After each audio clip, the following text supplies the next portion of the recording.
Good morning, students. How are you? Fine. Bonjour to all. कैसे हो? First class. Okay, very nice. अब मैं आज आपको वन वर्ड सब्स्टिट्यूशंस का डे 2 करा रहा हूँ. तो पिछला वीडियोस मैंने डाला भी है, डे 1 डाला है. तो आप लोग है कि मेरा जो जिस स्टूडेंट्स ने जो डे 1 नहीं देखा है वो मेरे पिछले वीडियोस को देख सकते हैं. अब हम लोग चलो बिना टाइम वेस्ट किए बगैर हम लोग अपने टॉपिक्स पे चलते हैं. Let's go.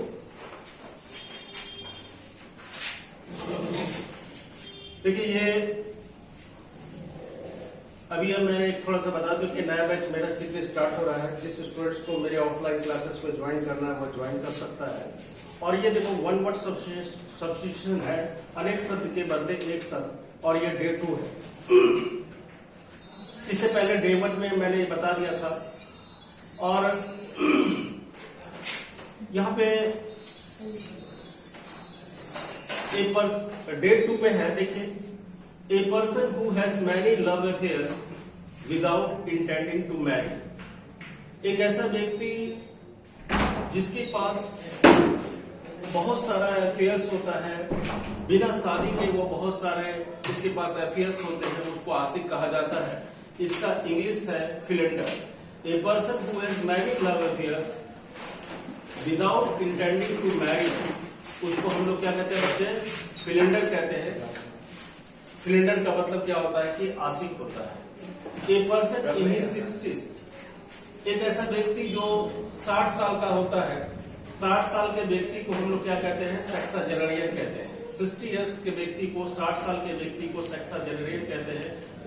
60 से 69 साल के व्यक्ति को हम लोग सेक्साजेनरियन कहते हैं. A person in his 70s, यानी 70 साल के व्यक्ति जो होते हैं उसको सेप्टोजेनरियन कहा जाता है. ये 70 से 79 के बीच वाला व्यक्ति.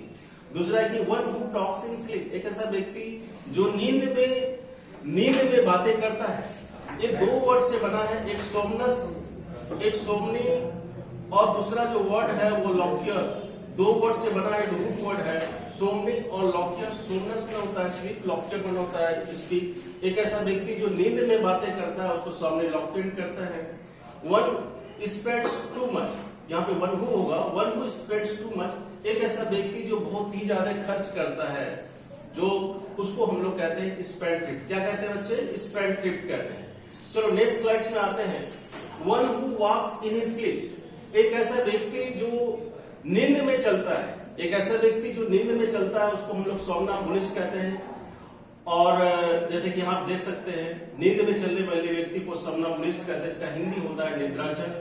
One who runs away from the class without permission, यानी बिना परमिशन से, बिना परमिशन के क्लास से कोई व्यक्ति बाहर चले जाता है, बिना बताए हुए क्लास से कोई व्यक्ति या कोई स्टूडेंट बाहर चले जाता है उसको ट्रॉट कहते हैं. इनका हिंदी होता है घुमक्कर. One who is given the sensual pleasure of body, उसको वॉलंटरी कहा जाता है. और one who deals in wines, जो वाइन्स का व्यापार करता है उसको विंटर कहते हैं. एक शराब का निर्माता या सौदागर होता है. One who deals in wines, जो वाइन्स का व्यापार करता है उसको विंटर कहते हैं. A place where bees are kept, एक ऐसा स्थान जहां पे मधुमक्खी को पाला जाता है, मधुमक्खी को रखा जाता है, उसको एपेरी कहते हैं. एपेरी का हिंदी होता है स्टूडेंट्स ये मधु उद्यान कहते हैं. एक ऐसा स्थान जहां पे मधुमक्खी को रखा जाता है उसको एपेरी कहा जाता है. A place where guns are kept, एक ऐसा स्थान जहां गन्स को रखा जाता है, जमा किया जाता है, उसको आर्बरी कहते हैं. क्या कहते हैं? आर्बरी कहते हैं. उसको आयुधशाला कहा जाता है. A place where government records are kept, एक ऐसा स्थान जहां पे सरकार के रिकॉर्ड्स को, जो भी लेख है, जो भी अभिलेख है, सरकार के रिकॉर्ड्स को जो रखा जाता है उसको रिकॉर्ड्स के रखने के स्थान को जो कहा जाता है आर्चिव्स कहा जाता है, यानी सरकारी अभिलेख रखने का स्थान. यहाँ पे देखो एक लंबा सेंटेंस है, उसका एक वर्ड में जो आंसर आया इसी को हम लोग कहते हैं one word substitution. A place where audience sit, एक ऐसा स्थान वेयर रिलेटिव्स के रूप में इस्तेमाल किया गया है. A place where audience sit, एक ऐसा स्थान जहां पे ऑडियंस बैठते हैं उसको ऑडिटोरियम्स कहा जाता है. क्या कहा जाता है? ऑडिटोरियम्स कहा जाता है. A place where audience sit उसको कहते हैं auditoriums. A place where beer is made, एक ऐसा स्थान जहां पे बियर बनाया जाता है, बियर बनता है, उसको ब्रेवरी कहते हैं। यहाँ पे देखो ब्रेवरी यानी शराब का भट्टी है ना। एक ऐसा स्थान जहां पे बियर बनता है उसको ब्रेवरी कहते हैं। दैट कैन नॉट बी इमाइटेड, इमाइटेड माना होता है किसी चीज को फॉलो करना, किसी चीज को यहाँ पे फॉलो करना। यदि हम किसी का अनुकरण करते हैं तो उसको इमाइटेटेड कहते हैं। दैट कैन नॉट बी इमाइटेड यानी जिसका फॉलो नहीं किया जाए, जिसका अनुकरण नहीं किया जाए, उसको इनिमिटेबल कहते हैं। यहाँ पे देखो इमिटेबल में और यहाँ पे देखो इन प्रीफिक्स लग गया तो इसका मतलब हो गया inimitable. That can not be emitted कहने का मतलब इसका मीनिंग्स निकलता है इनिमिटेबल, जिसका अनुकरण नहीं किया जाए, जिसका फॉलो न किया जाए। नेक्स्ट है a place where water is stored, एक ऐसा स्थान, एक ऐसा प्लेस जहां पे वाटर को यानी पानी को जमा किया जाता है, उसको हम लोग रिजर्वियर्स कहते हैं। क्या कहते हैं? रिजर्वियर, RESERVOIR, रिजर्वियर माने कि एक वाटर स्टोर करने का स्थान तो मैन मेड ही होगा। तो यहाँ पे कृत्रिम जलाशय या बांध कहते हैं, बांध में भी पानी को रख सकते हैं या पोखर में रख सकते हैं। कोई भी बोलो कि एक ऐसा स्थान जहाँ पे वाटर को किसी भी तरीके से स्टोर किया जाए उसको हम लोग रिजर्वियर्स कहते हैं। A place where monks lives together, monks माना होता है कि कई सारा वर्ड है कि मॉन्क्स को हम लोग साधु संत भी कहते हैं। इसका साइनो वर्ड पैस्टोस भी होता है, सेंट भी होता है, कई सारा यूज किया जाता है वर्ड्स का सिनोनिम्स में। जब आपको सिनोनिम्स बताएंगे तो एक का 10 मीनिंग भी आ सकता है, एक वर्ड का कई सारा मीनिंग निकल सकता है। A place where monks live together, एक ऐसा स्थान जहां पे साधु या संत, जहां पे मॉन्क्स एक साथ रहते हैं उसको मोनेस्ट्री कहते हैं। क्या कहा जाता है? इसको मोनेस्ट्री कहते हैं, मठ या आश्रम। मोनेस्ट्री का हिंदी क्या होता है? मठ या आश्रम होता है। चलो नेक्स्ट स्लाइड्स पे चलते हैं। Service for which no salary is paid, service for which no salary is paid, एक ऐसा काम जिसके लिए कोई भी सैलरी पेड नहीं किया जाता है, इसको ऑनररी कहते हैं। Service for which no salary paid यानी कि एक ऐसा सर्विस जिसको कि उसके लिए जो काम करता है उसके लिए पैसा नहीं दिया जाता है उसको ऑनररी कहा जाता है। इसका हिंदी होता है बगैर वेतन आदि के। A disease that make cause dead, एक ऐसा बीमारी जिससे सीधी मृत्यु हो जाती है, एक ऐसा बीमारी जिससे सीधी मृत्यु हो जाता है उसको फैटल्स कहते हैं। फैटल्स का हिंदी होता है प्राण घातक बीमारी। A disease that make cause dead, एक ऐसा बीमारी जिससे सीधे मृत्यु होती है उसको हम लोग फैटल्स कहते हैं। और a speech made at the end of the play, यानी कि नाटक के अंत में जो दिया गया जो स्पीच है, जो दिया गया जो भाषण है उसको इपीलॉग कहा जाता है। क्या कहा जाता है? इपीलॉग्स कहा जाता है। इसका हिंदी होता है नाटक का उपसंहार। A speech made at the end of the play is called epilogue. बहुत अच्छा वर्ड्स है। और एक speech delivered without any previous preparation, एक ऐसा स्पीच, एक ऐसा भाषण जो बिना पूर्व के तैयारी के दिया जाता है, बिना प्रिपरेशन के दिया जाता है, उसको हम लोग जो वर्ड्स है एक्सटेम्पोर बोलते हैं, लेकिन शॉर्ट फॉर्म में एक्सटेम्पो भी बोल देते हैं। सपोज करो कि आपका कोई टॉपिक्स चल रहा है स्टूडेंट्स, यदि हमने आपको डिबेट करना है, यदि मैंने कुछ टॉपिक्स दे दिया, अचानक से आपको पूछ दिया बिना प्रिपरेशन पूर्व के तैयारी के, आपको बोलेंगे इस टॉपिक पे भाषण देना है, तो वो जो वर्ड कहलाएगा, वो जो शब्द कहलाएगा वो एक्सटेम्पोर कहलाएगा। क्लियर? तो speech delivered without any previous preparation is called extempore. इसका हिंदी होता है बिना पूर्व तैयारी के बोला गया कथन या भाषण, उसको एक्सटेम्पोस कहते हैं। ए टॉक बिटवीन टू ग्रुप्स और कंट्रीज, यानी दो देशों के बीच या दो कंट्रीज के बीच में जो संवाद होता है, जो वार्तालाप होता है, उसको हम लोग डायलॉग कहते हैं। क्या कहते हैं?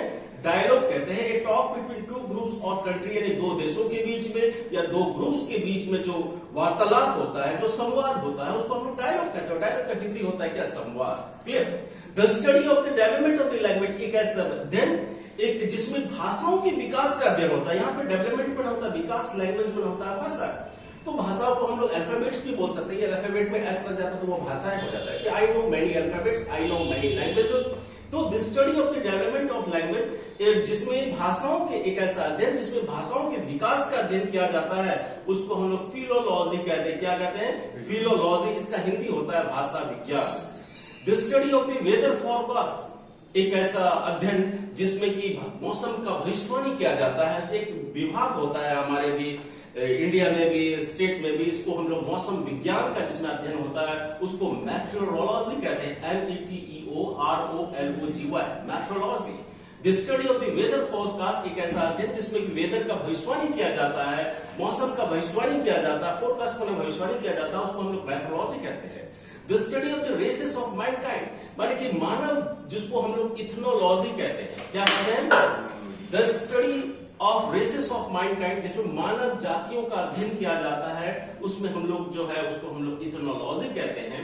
The art of beautiful handwriting, उसको कैलीग्राफी कहते हैं। आपको याद होगा कि फेमस स्टीव जॉब्स, जो कि एप्पल के जो फाउंडर्स थे, उसने भी कैलीग्राफी का जो स्टार्टिंग जो किया था, कैलीग्राफी के अध्ययन किया था। कैलीग्राफी इन दिस सेंस में सुंदर लिखने की कला, यानी सुलेख लिखने की कला को हम लोग कैलीग्राफी कहते हैं। The art of beautiful handwriting, एक सुंदर लिखने की कला, एक सुंदर लिखने की कला को हम लोग कैलीग्राफी कहते हैं। इसका हिंदी होता है सुलेख लिखने की कला। The art of making pots, bricks ETC with clay, मैंने कि ऐसी कला जो कि पॉट्स जिससे बनाया जाता है, मिट्टी का बर्तन बनाया जाता है, मिट्टी का बर्तन कई सारा चीज जो बनाया जाता है उसको हम लोग सेरामिक्स कहते हैं। बहुत अच्छा वर्ड है सेरामिक्स।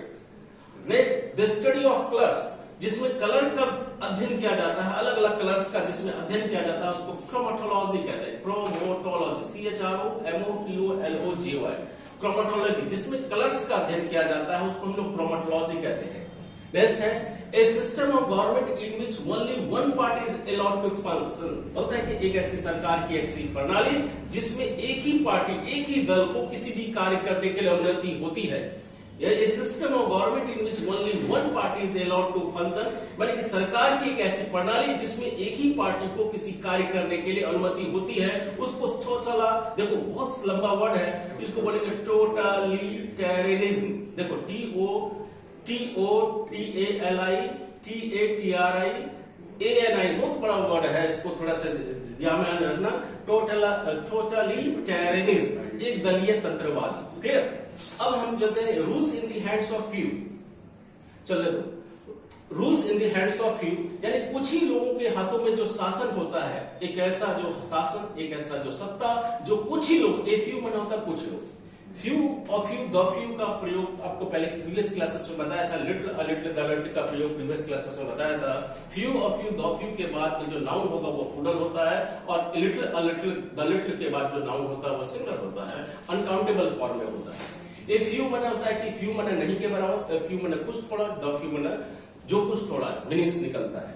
तो वो rules in the hands of few, यानी जो कुछ ही लोगों के हाथों में जो शासन होता है उसको ओलिगार्की कहते हैं। क्या कहते हैं? Rules in the hands of few, यानी कुछ ही लोगों के हाथों में जो शासन होता है उसको ओलिगार्की कहते हैं। Rules by the wealthy people, एक ऐसा शासन, एक ऐसा तंत्र जिसमें वेल्दी बना होता धनी, पीपल बना होता लोग, धनी लोगों के द्वारा जो शासन किया जाता है उसको प्लूटोक्रेसी कहते हैं। क्या कहते हैं? प्लूटोक्रेसी कैसे है? इसका हिंदी होता है धनिक तंत्र, धनिक तंत्र। Rule by the wealthy people, जब धनी लोगों के हाथ में जो शासन होता है उसको प्लूटोक्रेसी कहते हैं। Thank you very much, welcome.